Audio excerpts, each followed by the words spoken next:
Thiruvananthapuram Vellarada village ഓഫീസിന് തീപിടുത്തം. Village അസിസ്റ്റന്റിന് സാരമായി പരിക്കേറ്റു. കമ്പ്യൂട്ടറുകളും ഓഫീസ് രേഖകളും കത്തിനശിച്ചു. ഹെൽമറ്റ് ധരിച്ച ആളാണ് തീ കത്തിച്ചതെന്ന് സൂചന. വിവരങ്ങളുമായി ഇപ്പോൾ ജീവൻ കുമാർ ചേരുന്നു. ജീവൻ, സംഭവവുമായി ബന്ധപ്പെട്ട ദുരൂഹത തീരുന്നുണ്ടോ? പ്രതിയെക്കുറിച്ച് വ്യക്തമായ സൂചനയോ അല്ലെങ്കിൽ പ്രതിയെ പിടിക്കാനായിട്ടുണ്ടോ പോലീസിന്? ഒപ്പം മറ്റ് വിശദാംശങ്ങൾ കൂടി, പരിക്കേറ്റവരുടേതടക്കം.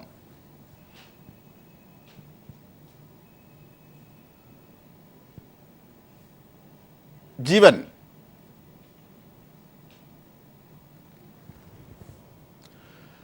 തിരുവനന്തപുരം വെള്ളറട വില്ലേജ് ഓഫീസിൽ ഇന്ന് രാവിലെയാണ് തീപിടുത്തമുണ്ടായത്. ആദ്യം സ്ഫോടനം എന്നാണ് പ്രചരിച്ചിരുന്നത് എങ്കിലും കൂടുതൽ കാര്യങ്ങൾ പിന്നീടാണ് വ്യക്തമായത്. ബൈക്കിലെത്തിയ ആൾ ഒരു ദ്രാവകം ഉപയോഗിച്ച് തീപിടുത്തം കൃത്രിമമായി ഉണ്ടാക്കുകയായിരുന്നു എന്ന് ദൃക്സാക്ഷികൾ വിവരിച്ചു. തീപിടുത്തത്തിൽ 5 പേർക്കാണ് പരിക്കേറ്റത്. ഉദ്യോഗസ്ഥർക്ക്, വില്ലേജ് അസിസ്റ്റന്റിന് സാരമായി പരിക്കേറ്റിട്ടുണ്ട്. അയാൾ മെഡിക്കൽ കോളേജിൽ ചികിത്സയിലാണ്. ഒപ്പം മറ്റുള്ളവർ വെള്ളറട താലൂക്ക് ആശുപത്രിയിലും ചികിത്സയിലാണ്.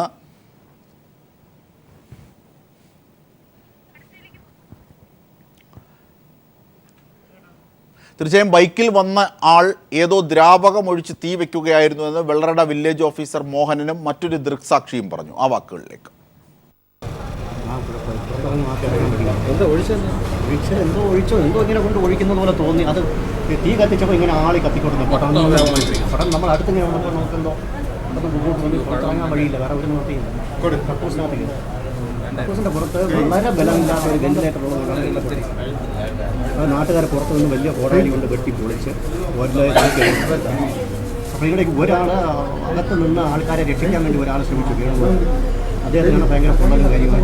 വേണുഗോപാൽ ഒരു PTS സ്ത്രീയാണ്, പാവം വയസ്സായ. നമ്മൾ പെട്ടെന്ന് ഒരാൾ ഓഫീസിൻ്റെ അകത്തോട്ട് വരുന്നു. ഓഫീസിൻ്റെ നടയിൽ, അതായത് നമുക്ക് പ്രവേശനം കയറാൻ അയാൾ ആ നടയിൽ വന്നിട്ട് കയ്യിൽ ഒരു ഗ്രാമം അതിങ്ങനെ ഒഴിച്ചൊരു ബാഗ്, ചെറിയൊരു ബാഗ് നടയിൽ അവിടെ വയ്ക്കും. വച്ചിട്ട് ഇവിടെ അത് പെട്ടെന്ന് ചെറിയൊരു സ്ഫോടന പോലെ പെട്ടെന്ന് തന്നെ തീ മൊത്തം. ഇപ്പോൾ കൂടുതൽ വിവരങ്ങളുമായി ജീവൻ കുമാർ, ഞങ്ങളുടെ പ്രതിനിധി, ഒരിക്കൽ കൂടി ചേരുകയാണ്. ജീവൻ, ഈ ഉദ്യോഗസ്ഥരെയൊക്കെ പൂട്ടിയിട്ട് യഥാർത്ഥത്തിൽ തീ പടർത്തുകയായിരുന്നു. ആദ്യം ബോംബെന്ന് പ്രചരിച്ചെങ്കിലും പിന്നീട് കൂടുതൽ വ്യക്തത വന്നു. പക്ഷേ പ്രതിയെക്കുറിച്ചുള്ള സൂചനകൾ പോലീസിന് വ്യക്തമായി ലഭിച്ചിട്ടുണ്ടോ? പരിക്കേറ്റവരുടെ അവസ്ഥ അടക്കമുള്ള വിശദാംശങ്ങളിലേക്ക് പോയാൽ. അജിംഷാദ്, അല്പസമയങ്ങൾക്ക് മുമ്പ് rural S P Shafeen Ahammed സംഭവ സ്ഥലത്തെത്തി മാധ്യമപ്രവർത്തകരുമായി സംസാരിക്കുകയുണ്ടായി. അദ്ദേഹം പറഞ്ഞത് പ്രതിയെ സംബന്ധിച്ചുള്ള ചില സൂചനകൾ പോലീസിന് ലഭിച്ചിട്ടുണ്ട്. എന്നാൽ അത് ആരാണ് പ്രതി എന്ന് ഇപ്പോൾ പറയാനാവില്ല. അത് അന്വേഷണത്തിനെ ബാധിക്കും. അത് എന്നാണ് അദ്ദേഹം പറഞ്ഞത്. പെട്രോൾ ആക്രമണമല്ല എന്നതാണ് അദ്ദേഹത്തിന്റെ വാദം. മറ്റേതോ തരത്തിൽ വളരെ വേഗം തീപിടിക്കാൻ കഴിയുന്ന തരത്തിലുള്ള മറ്റേതോ ലിക്വിഡാണ് ഈ സ്ഫോടനത്തിനായി ഉപയോഗിച്ചിരിക്കുന്നത് എന്നാണ് അദ്ദേഹം പ്രധാനമായും പറഞ്ഞത്. ഇപ്പോൾ പോലീസ് നായ സംഭവ സ്ഥലത്തെത്തിയിട്ടുണ്ട്. പോലീസ് നായയുമായി ഇപ്പോൾ അന്വേഷണ ഉദ്യോഗസ്ഥർ തെളിവെടുപ്പ് നടത്തിക്കൊണ്ടിരിക്കുകയാണ്. അതിനുശേഷം അതിന്റെ ബാക്കി വിശദാംശങ്ങളിലേക്ക് പോകാമെന്നാണ് പറയുന്നത്. ഓരോ നിമിഷങ്ങൾ ചെല്ലുന്തോറും ഇതിന്റെ ദുരൂഹത വർദ്ധിച്ചുകൊണ്ടിരിക്കുകയാണ്. കാരണം 2 ദിവസങ്ങൾക്ക് മുമ്പ് സംഭവ സ്ഥലത്തെ ഒരു കോറിയുമായി ബന്ധപ്പെട്ടുള്ള ഒരു വിഷയത്തിൽ വില്ലേജ് ഓഫീസിലെത്തിയ ചിലർ വില്ലേജ് എക്സ്റ്റൻഷൻ ഓഫീസറുമായി അതായത് പരിക്ക് പറ്റിയ വേണുഗോപാലുമായി തട്ടിക്കേറി സംസാരിച്ചു എന്ന തരത്തിൽ വാർത്തകൾ വരുന്നുണ്ട്. CPM-ന്റെ ജില്ലാ സെക്രട്ടറി ആനാവൂർ നാപ്പൻ അല്പസമയങ്ങൾക്ക് മുമ്പ് സംഭവ സ്ഥലത്തെത്തി സംഭവത്തിന് പിന്നിൽ ദുരൂഹതയുണ്ടെന്നും വെള്ളറട കേന്ദ്രീകരിച്ച് പ്രവർത്തിക്കുന്ന കോറി മാഫിയയാണ് ഇതിന് പിന്നിൽ എന്നും ആരോപണം അദ്ദേഹം ഉന്നയിച്ചിട്ടുണ്ട്. ഇത് സംബന്ധിച്ച് ഉന്നതതല അന്വേഷണം വേണമെന്നും അദ്ദേഹം ആവശ്യപ്പെടുകയുണ്ടായി. എന്തായാലും പോലീസും ഇപ്പോൾ ആ വാദമാണ് പറയുന്നത്. സംഭവത്തെ പറ്റി കൂടുതൽ ദുരൂഹത ഉണ്ടാവുന്നു എന്നതാണ് ഏറ്റവും പരമപ്രധാനമായ മറ്റൊരു കാര്യം. അജിംഷാദ്, ഒപ്പം പരിക്കേറ്റവർക്കൊപ്പം ഒരുപാട് പ്രധാനപ്പെട്ട രേഖകളും കത്തിനശിച്ചവയിലുണ്ട്. അതാണ് ദുരൂഹത വർദ്ധിപ്പിക്കാനിടയായ മറ്റൊരു കാരണം. ജീവൻ, അജിംഷാദ്, ചോദ്യം വ്യക്തമായല്ലോ, ഒന്നുകൂടെ ആവർത്തിക്കാം. അതായത് വിലപ്പെട്ട നിരവധി രേഖകൾ കൂടി കത്തിനശിച്ചു. ഇതാണോ ദുരൂഹതയ്ക്കുള്ള മറ്റൊരു കാരണമായി ഉയരുന്നത്?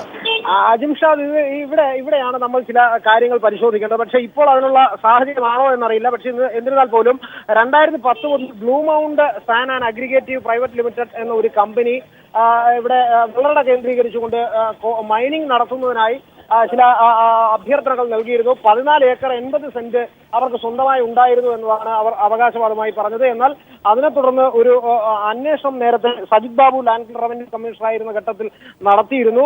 വ്യാജ പട്ടയമാണ് ഇതിനായി അവർ ഉപയോഗിച്ചത് എന്നതിനെ സംബന്ധിച്ച് ചില ആക്ഷേപങ്ങൾ ഉയർന്നു വന്നതിനെ തുടർന്ന് അന്നത്തെ MLA ആയിരുന്ന VJ തങ്കപ്പൻ ഇത് സംബന്ധിച്ചൊരു സബ്മിഷൻ അന്ന് ഉന്നയിക്കുകയുണ്ട്. അന്ന് അതിന് മറുപടി പറഞ്ഞുകൊണ്ട് KP രാജേന്ദ്രൻ ഇത് സംബന്ധിച്ചൊരു അന്വേഷണത്തിന് ഉത്തരവിടുകയും ചെയ്തു. അതിനെ തുടർന്നാണ് സജിത് ബാബുവിനെ അന്വേഷണ സമിതി ലാൻഡ് റവന്യൂ ഡെപ്യൂട്ടി കമ്മീഷണർ ആയിരുന്ന സജിത് ബാബുവിനെ അന്വേഷണ ചുമതല ഏൽപ്പിച്ചത്.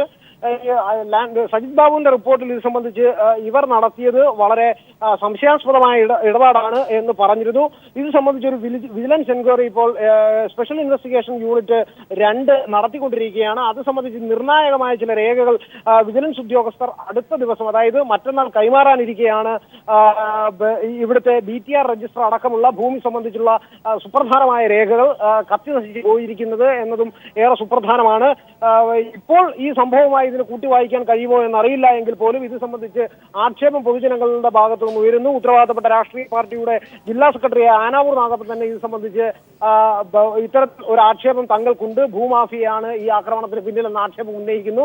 എന്തായാലും പോലീസിന് ഇത് സംബന്ധിച്ച അന്വേഷണം ഉന്നയിക്കേണ്ടതായി വരും. ആദ്യഘട്ടത്തിൽ പീപ്പിൾ ടിവിയോടക്കം പ്രതികരിച്ച ജില്ലാ കളക്ടർ പറഞ്ഞത് ഇത് ഒരു ജാതി സർട്ടിഫിക്കറ്റുമായി ബന്ധപ്പെട്ടിട്ടുള്ള ഒരു വിഷയം മാത്രമാണ് എന്ന തരത്തിൽ ലഘൂകരിക്കാനാണ് സംഭവങ്ങൾ ഉണ്ടായത്. പക്ഷേ അത്ര ലഘൂകരിക്കാൻ കഴിയുന്ന വിധത്തിലുള്ള അല്ല കാര്യങ്ങളുടെ പോക്ക് എന്നാണ് ഇവിടെ നിന്നും ഇവിടുത്തെ നാട്ടുകാരുമായി സംസാരിക്കുമ്പോൾ നമുക്ക് മനസ്സിലാവുന്നത്. അജിംഷാ, തീർച്ചയായും ജീവനാണ് വിവരങ്ങൾ നൽകിയത്. വെള്ളറടയിൽ വില്ലേജ് ഓഫീസിന് നേരെ ഉണ്ടായത് പെട്രോൾ ബോംബ് ആക്രമണമല്ലെന്ന് തിരുവനന്തപുരം ജില്ലാ കളക്ടർ ബിജു പ്രഭാകർ പീപ്പിൾ ടിവിയോട് പറഞ്ഞു. ഇപ്പോൾ ഉള്ള പരിക്കുപറ്റി ഇവിടെ എത്തിയിട്ടുള്ള വില്ലേജ് അസിസ്റ്റന്റ് വേണുഗോപാലിനെ കാണുകയുണ്ടായി. ഇത് ഒരാള് രാവിലെ ഒരു ചെറുപ്പക്കാരനോ മറ്റോ ഒരു ഹെൽമെറ്റ് വെച്ചൊരു ചെറുപ്പക്കാരൻ അവിടെ വരികയും അയാളുടെ കയ്യിൽ എന്തൊരു ദ്രാവകം അത് മേശപ്പുറത്ത് കമ്പ്യൂട്ടർ ടേബിളിൽ വെച്ചതിന് ശേഷം പിന്നെ പെട്ടെന്ന് തീ പിടിക്കുന്നതായിട്ടാണ് കണ്ടത്. എന്നിട്ട് അയാൾ പുറത്തേക്ക് ഇറങ്ങി വില്ലേജ് ഓഫീസിന്റെ വാതിൽ അടച്ചിരിക്കുന്നു. അടച്ചതിനകത്ത് ജീവനക്കാരും കുറച്ച് മറ്റുള്ള കരവടയ്ക്കാനും മറ്റും വന്നിട്ടുള്ള ആൾക്കാർ അവിടെ ഉണ്ടായിരുന്നു. അവർക്കാണ് പിന്നെ ജനലും മറ്റും പൊളിച്ചതിന് ശേഷം മാത്രമാണ് ആൾക്കാരെ പുറത്തെടുത്തത്. വേണുഗോപാലിനെയാണ് ഇപ്പം കണ്ടിട്ടുള്ളതിൽ കുറച്ച് സീരിയസ് ആയിട്ടുള്ള ബേൺസ് ICUവിലേക്ക് മാറ്റിയിട്ടുണ്ട്. 15% ഉണ്ട്. പാനിക് ചെയ്യാനുള്ള യാതൊരു പ്രശ്നങ്ങളൊന്നുമില്ല. നമ്മൾ പരവൂരിന്റെ ട്രാജഡി വെച്ച് നോക്കുകയാണെന്നുണ്ടെങ്കിൽ അതുമായിട്ടൊന്നും ഒരാൾക്ക് പോലുള്ള ഒരു ഇഞ്ചുറിയുടെ പോലും അതൊന്നും വന്നിട്ടില്ല. വളരെ മൈൽഡായിട്ടുള്ള പ്രത്യേകിച്ച് ഫേസിന് അങ്ങനെയുള്ള സ്ഥലങ്ങളിൽ മാത്രമായിട്ടാണ് പൊള്ളലേൽക്കുന്നത്. കേരളത്തിൽ 5 ദിവസത്തിനുള്ളിൽ ഒറ്റപ്പെട്ട മഴ ലഭിക്കുമെന്ന് കാലാവസ്ഥാ നിരീക്ഷണ കേന്ദ്രം. മാലിദ്വീപിന് മുകളിൽ രൂപപ്പെട്ട ചക്രവാതമാണ് മഴയ്ക്ക് കാരണം. സംസ്ഥാനത്തെ ചൂട് കുറയുമെന്നും കാലാവസ്ഥാ നിരീക്ഷണ കേന്ദ്രം അറിയിച്ചു. നിലവിൽ 5 ഡിഗ്രിയിലേറെ കൂടിയ ചൂട് ആണ് കേരളത്തിൽ അനുഭവപ്പെടുന്നത്. Now we talk to the weather. Presently there is the cyclonic circulation over Combrin area and adjoining Maldives area. So due to this cyclonic circulation, there is the possibility of isolated rain over Kerala during 4 to 5 days. സംസ്ഥാനത്തെ വരൾച്ചാ ബാധിത പ്രദേശമായി പ്രഖ്യാപിക്കണമെന്ന് കേന്ദ്രത്തോട് ആവശ്യപ്പെടുമെന്ന് മുഖ്യമന്ത്രി ഉമ്മൻചാണ്ടി ഇന്ന് തന്നെ പ്രധാനമന്ത്രിക്ക് കത്തയക്കും. സൂര്യാഘാതമേറ്റ് മരിച്ചവരുടെ കുടുംബങ്ങൾക്ക് 4 ലക്ഷം രൂപ വീതം നൽകാനും തീരുമാനമായി. സംസ്ഥാനത്തെ വരൾച്ച, കുടിവെള്ള ദൗർലഭ്യ പ്രശ്നങ്ങൾ വിലയിരുത്തുന്നതിനായി മുഖ്യമന്ത്രിയുടെ അധ്യക്ഷതയിൽ ചേർന്ന ഉന്നതതല യോഗത്തിലാണ് തീരുമാനം. രൂക്ഷമായ വരൾച്ചയുടെ സാഹചര്യത്തിലാണ് മുഖ്യമന്ത്രിയുടെ നേതൃത്വത്തിൽ ഉന്നതതല യോഗം ചേർന്നത്. കേരളത്തെ വരൾച്ചാ ബാധിത പ്രദേശമായി വിജ്ഞാപനം ചെയ്യും. എന്നാൽ ഇതിന് തിരഞ്ഞെടുപ്പ് കമ്മീഷന്റെ അനുമതി ആവശ്യമാണ്. കേന്ദ്ര സഹായം അഭ്യർത്ഥിച്ചുകൊണ്ടും മാനദണ്ഡങ്ങളിൽ ഇളവ് വേണമെന്നാവശ്യപ്പെട്ടും മുഖ്യമന്ത്രി ഇന്ന് തന്നെ പ്രധാനമന്ത്രിക്ക് കത്തെഴുതും. കാസർഗോഡ് ജില്ലയിലെ കുടിവെള്ളക്ഷാമം പരിഹരിക്കുന്നതിനായി 10 RO പ്ലാന്റുകൾ ടെൻഡറില്ലാതെ വാങ്ങും. ആലപ്പുഴ, പത്തനംതിട്ട, കൊല്ലം ജില്ലകളിൽ തെന്മല ഡാമിൽ നിന്നും വെള്ളമെത്തിക്കും. മരണകാരണം സൂര്യാഘാതമാണെന്ന് ആരോഗ്യവകുപ്പിന്റെ സാക്ഷ്യപത്രം ലഭിച്ചാൽ മരണപ്പെട്ടവർക്ക് 4 ലക്ഷം രൂപ സഹായധനം നൽകുമെന്ന് റവന്യൂ മന്ത്രി അടൂർ പ്രകാശ് പ്രഖ്യാപിച്ചു. ഹെൽത്ത് ഡിപ്പാർട്ട്മെൻറ്റിൽ നിന്നും സൂര്യാഘാതം മൂലമാണ് മരണപ്പെട്ടതെന്ന സർട്ടിഫിക്കറ്റുകൾ കൂടി ആവശ്യം വേണ്ടിവരും. ഇത് IMDയുടെ ഡിക്ലറേഷൻ വരുന്നതിന് മുമ്പ് മരണപ്പെട്ട ആളുകളുണ്ട് എങ്കിൽ അവർക്ക് മുഖ്യമന്ത്രിയുടെ ദുരിതാശ്വാസ ഫണ്ടിൽ നിന്നും 4 ലക്ഷം രൂപ വീതം നൽകുന്നതാണ്. കുടിവെള്ളത്തിൻ്റെ ക്ഷാമമാണെന്നുണ്ടെങ്കിൽ 2013 സിറ്റുവേഷൻ വെച്ച് നോക്കുമ്പോൾ അത്ര അല്ല. ഉദാഹരണത്തിന് ഇപ്പോഴത്തെ ഡാമിൻ്റെ കപ്പാസിറ്റിയും അവിടുത്തെ അവൈലബിലിറ്റി വെച്ച് നോക്കുകയാണെന്നുണ്ടെങ്കിൽ അങ്ങനെ ഒരു അലാമിങ് സിറ്റുവേഷൻ ഇല്ല. സൂര്യാഘാതമേറ്റവർക്ക് ചികിത്സ സൗജന്യമായിരിക്കും. സന്നദ്ധ സംഘടനകളുടെ സഹായത്തോടെ തണ്ണീർ പന്തലുകൾ സ്ഥാപിക്കും. മമ്മൂട്ടി അടക്കമുള്ളവർ നൽകിയ സഹായ വാഗ്ദാനങ്ങൾ ഏകോപിപ്പിക്കുന്നതിന് ജില്ലാ കളക്ടർമാരെ ചുമതലപ്പെടുത്തി.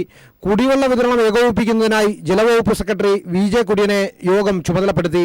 കുടിവെള്ള വിതരണത്തിനായി 49 കോടി രൂപ കളക്ടർമാർക്ക് നൽകിയിട്ടുണ്ടെന്നും മന്ത്രി പറഞ്ഞു.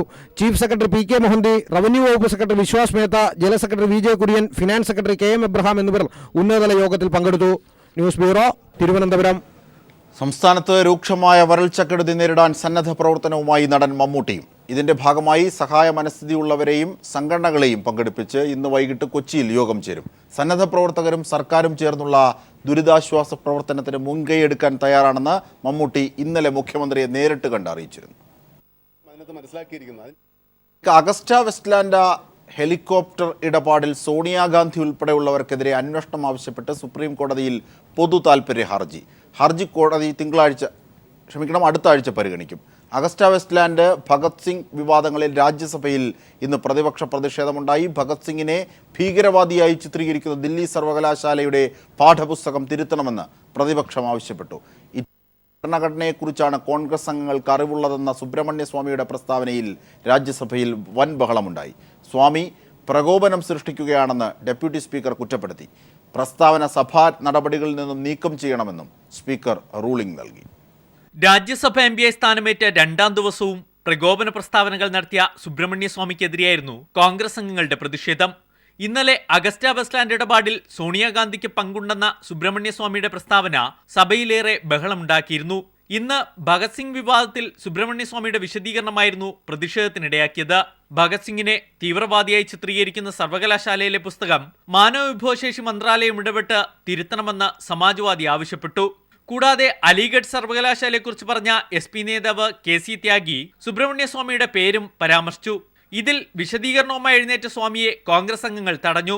തുടർന്ന് കോൺഗ്രസ് MPമാർക്ക് ഇന്ത്യൻ ഭരണഘടനയെക്കുറിച്ച് അറിയില്ലെന്നും ഇറ്റാലിയൻ ഭരണഘടനയെക്കുറിച്ച് മാത്രമാണ് അറിവുള്ളതെന്നും സ്വാമി കളിയാക്കി. ഇതിൽ പ്രതിഷേധിച്ച കോൺഗ്രസ് അംഗങ്ങൾ സഭയുടെ നടുത്തളത്തിലിറങ്ങി. അനാവശ്യ പ്രസ്താവനകൾ നടത്തുകയാണ് സ്വാമിയെന്ന് ജയറാം രമേശ് കുറ്റപ്പെടുത്തി. തെരുവിലെ ഭാഷയാണ് സുബ്രഹ്മണ്യ സ്വാമി പാർലമെന്റിൽ ഉപയോഗിക്കുന്നതെന്ന് ഗുലാം നബിയും പറഞ്ഞു. പ്രതിഷേധം ശക്തമായതോടെ മറ്റൊരു രാജ്യത്തിന്റെ പേര് പറഞ്ഞു നടത്തിയ പ്രസ്താവന സ്പീക്കർ സഭാരേഖകളിൽ നിന്നും നീക്കി. അനാവശ്യമായി പ്രകോപനം സൃഷ്ടിക്കുകയാണ് സുബ്രഹ്മണ്യ സ്വാമിയെന്ന് ഡെപ്യൂട്ടി സ്പീക്കറും ശാസിച്ചു. അതേസമയം അഗസ്റ്റ വെസ്റ്റ്ലാൻഡ് ഹെലികോപ്റ്റർ ഇടപാടിനെക്കുറിച്ച് ചർച്ച ചെയ്യണമെന്നാവശ്യപ്പെട്ട് ലോക്സഭയിൽ കോൺഗ്രസ് നേതാക്കളായ മല്ലികാർജ്ജുന ഖാർഗെ, ജ്യോതിരാജ സിന്ധ്യ എന്നിവർ നോട്ടീസ് നൽകി. വിവാദത്തെക്കുറിച്ച് വിശദമായ ചർച്ച ആവശ്യമാണെന്ന് വെങ്കയ്യ നായിഡു പറഞ്ഞു. സംഭവത്തിൽ എത്രയും വേഗം അന്വേഷണം പൂർത്തിയാക്കാൻ കേന്ദ്ര സർക്കാർ തയ്യാറാകണമെന്ന് AK ആന്റണി മാധ്യമങ്ങളോട് പ്രതികരിച്ചു. News bureau, Delhi. നെൽകർഷകരോട് കൊടും ക്രൂരത. നെല്ല് സംഭരിച്ച വകയിൽ കർഷകർക്ക് സംസ്ഥാന സർക്കാർ നൽകാനുള്ളത് 348 ലക്ഷം രൂപ. 1,27,000 കർഷകരിൽ 3.5 ലക്ഷം മുതൽ 10 ലക്ഷം രൂപ വരെ കിട്ടാനുള്ളവരുണ്ട്. പലിശയ്ക്ക് പണമെടുത്ത് കൃഷി നടത്തിയവർ പോലും പണം കിട്ടാനുള്ളവരിൽ ഉൾപ്പെടുന്നു. ഇന്നലെ വരെയുള്ള കണക്കുകൾ അനുസരിച്ച് 3,48,67,000 രൂപയാണ് നെൽകർഷകർക്ക് കിട്ടാനുള്ളത്. 1,27,000 കർഷകർ പണം പ്രതീക്ഷിച്ച് കാത്തിരിപ്പിലാണ്. പാലക്കാട് ജില്ലയിൽ മാത്രം 41,470 കർഷകർക്കായി 105,60,00,000 രൂപ കുടിശ്ശികയാണ്. കുട്ടനാട് ഉൾപ്പെടുന്ന ആലപ്പുഴ ജില്ലയിൽ 84,85,00,000 രൂപയാണ് കുടിശ്ശിക. മറ്റു ജില്ലകളിൽ കുടിശ്ശിക ഇങ്ങനെ: എറണാകുളം 3,13,00,000, കോട്ടയം 34,09,00,000, പത്തനംതിട്ട 6,99,00,000, തൃശൂർ 52,60,00,000, വയനാട് 2,76,00,000. പണം കിട്ടാനുള്ളതിൽ ഭൂരിഭാഗവും പലിശയ്ക്ക് പണമെടുത്ത് കൃഷി നടത്തിയവരാണ്. കാര്യം വെച്ചാൽ കാർഷിക വായ്പ എടുത്ത് ജപ്തി നടപടിയാണ് 6 വരെ വന്ന്. ഇപ്പം വലിയ താമസമില്ല, പല ജില്ലയിലും കർഷകർ ആത്മഹത്യ ചെയ്തതിൻ്റെ ഗതികേട് വരെ വന്നിരിക്കുക. അത്ര കണ്ട് ബുദ്ധിമുട്ടി കഴിയുക. എന്ന് വെച്ചാൽ സ്വന്തം മക്കളുടെ ഭാര്യമാരുടെയും മക്കളുടെയും സ്വർണം വരെ പണയം വെച്ച് 100 രൂപയ്ക്ക് 5 രൂപ പലിശയ്ക്ക് വരെ കാർഷിക മേഖല കൃഷി ഇറക്കുന്നത്. ക്വിൻ്റലിന് 2,150 രൂപയ്ക്കാണ് സപ്ലൈകോ കർഷകരിൽ നിന്ന് നെല്ല് സംഭരിക്കുന്നത്. ഇതിൽ 1,410 രൂപ കേന്ദ്രവിഹിതമാണ്. കേന്ദ്രവിഹിതം നൽകിയിട്ടുണ്ട്. 740 രൂപ സംസ്ഥാന സർക്കാരിന്റെ വിഹിതമാണ് കുടിശ്ശികയായത്. വൻ തുക കുടിശ്ശികയായത് കർഷകരെ തീർത്തും ദുരിതത്തിലാഴ്ത്തുന്നു. MR സജേഷ്, തിരുവനന്തപുരം. കോഴിക്കോട്ടുകാരനായ ബെന്നിയുടെ പച്ചക്കറി തോട്ടങ്ങൾ ഏവർക്കും ഒരു പാഠമാണ്. നിരവധി പുരസ്കാരങ്ങൾ സ്വന്തമാക്കിയ ഈ കർഷകൻ മണ്ണിനെ സ്നേഹിക്കാനുള്ള സന്ദേശം കൂടിയാണ് തനിക്ക് ചുറ്റുമുള്ളവർക്ക് നൽകുന്നത്. 16 വർഷമായി തുടങ്ങിയതാണ് മണ്ണിനോടുള്ള സ്നേഹം. മണ്ണ് തിരിച്ചും അകമഴഞ്ഞ് സ്നേഹിക്കാൻ തുടങ്ങി. കോഴിക്കോട് കൂരാച്ചുണ്ടിൽ നിന്ന് ജോലിക്കായി വീട് മാറി മൂഴിക്കൽ എന്ന ടൗൺ പ്രദേശത്തേക്ക് വരുമ്പോൾ ബെന്നി അലക്സാണ്ടർ എന്ന ചെറുപ്പക്കാരന് തന്റെ കൃഷിയെക്കുറിച്ച് ആശങ്ക ഒന്നും തന്നെ ഉണ്ടായിരുന്നില്ല. 12 സെന്റ് തരിശുഭൂമി വളരെ പെട്ടെന്നാണ് പച്ചകൊണ്ട് മൂടിയത്. കൂട്ടിന് ഭാര്യയും 2 കുട്ടികളും. പത്രപ്രവർത്തകൻ ആയതുകൊണ്ടുതന്നെ സമയവും ഏറെ കുറവാണ്. എങ്കിലും പുലർച്ചെ 5 മണി മുതൽ ആരംഭിക്കും കൃഷിപ്പണി. അവധി ദിവസങ്ങളും കൃഷിക്കായി മാത്രം മാറ്റിവെക്കും. നമുക്ക് വേണ്ടുന്ന പച്ചക്കറികളും പഴവർഗ്ഗങ്ങളും ചെറുപ്പം മുതൽ ഉണ്ടാക്കണം എന്നുള്ളത് അപ്പനും അമ്മയും പഠിപ്പിച്ചത് കാര്യമായതുകൊണ്ട് ഇവിടെ വന്ന് ജോലിയുടെ ഭാഗമായിട്ട് വന്നപ്പോൾ ചെയ്തു. വളരെ സമയം ഒരു 5:30 എഴുന്നേറ്റിട്ട് അതിരാവിലെ കൃഷിക്ക് ചെയ്യും. വൈകുന്നേരങ്ങളിൽ ജോലി കഴിഞ്ഞ് വന്ന് 8 മണിക്കും 7 മണിക്കും ഒക്കെ ആ സമയത്തും കൃഷി ചെയ്യും. അപ്പോൾ അതിന് പ്രത്യേക ഒരു ബുദ്ധിമുട്ട് തോന്നിയിട്ടില്ല. കാരണം നമ്മുടെ ജീവിതത്തിൻ്റെ ബ്ലഡിൻ്റെ ഭാഗമാണ് കൃഷി. ചേന, ചേമ്പ്, കാച്ചിൽ, പച്ചക്കറികൾ എന്നിവയാണ് പ്രധാന കൃഷികൾ. ആപ്പിളും റംബൂട്ടാനും സപ്പോട്ടയും ഒക്കെയുണ്ട്. ഒപ്പം കോഴി വളർത്തലും. കൃഷിവകുപ്പിന്റെ കോഴിക്കോട്ടെ മികച്ച പച്ചക്കറി കൃഷി കർഷകൻ, കോഴിക്കോട് കോർപ്പറേഷനിലെ മികച്ച കർഷകൻ തുടങ്ങി നിരവധി പുരസ്കാരങ്ങൾ. ബെന്നിയെയും കുടുംബത്തെയും മാതൃകയാക്കി നിരവധി പേരാണ് ചുറ്റുവട്ടത്തെ വീടുകളിൽ കൃഷി ചെയ്തു തുടങ്ങിയത്. അതിന്റെ സന്തോഷവും ബെന്നി മറച്ചുവെക്കുന്നില്ല. കൃഷിക്ക് പ്രചോദനവുമായി ഭാര്യ എഴുതി മക്കൾ പാടിയ ഒരു പാട്ടുമുണ്ട്, തങ്ങളുടെ കൃഷിയിടത്തെക്കുറിച്ച് മാത്രം.